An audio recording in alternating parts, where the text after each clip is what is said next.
Welcome to another episode of Granite Shorts. Today we're at a customer's house again, and we're going to go over the things you need to check for after the installation is complete. We're going to wait for our installers to clean up, finish the job, and then we'll go over all the points that you should look out for.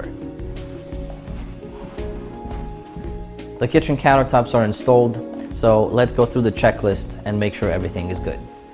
First thing we're going to check is the seam. The seam should not be noticeable. From about 2 feet away, I'm barely able to spot it here.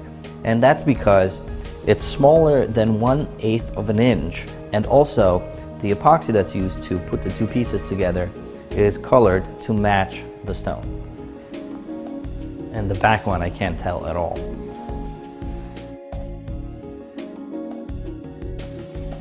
Another thing to check is the sink reveal, the slight overhang around the sink. It should be consistent throughout. And the last thing to check around the sink area is the clearance of the faucet.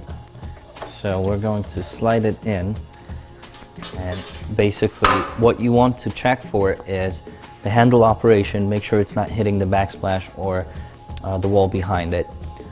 And the placement, make sure that it rotates accordingly.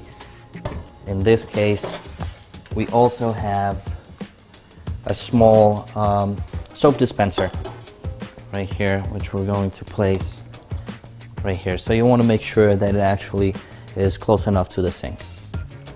The next important thing to check is the overhang around the cabinets. You want to make sure that it's even on the whole length. Also check to make sure that you can open all of the drawers and the appliances like the dishwasher. It's also important to check the gaps next to the appliances like the stove and the fridge. You gotta make sure that it's enough that if you ever need to pull it out, you can do so without scratching the sides of the appliances. And the last but still very important thing is to check the edges. Run your finger through the edge and feel for any bumps or unevenness. You also want to make sure that the polish is consistent and that the thickness or the profile of the edge is consistent throughout the whole kitchen.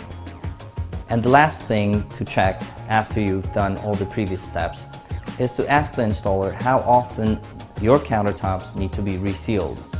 Different stones need different intervals before they need to be resealed. So make sure to get that information from the installer.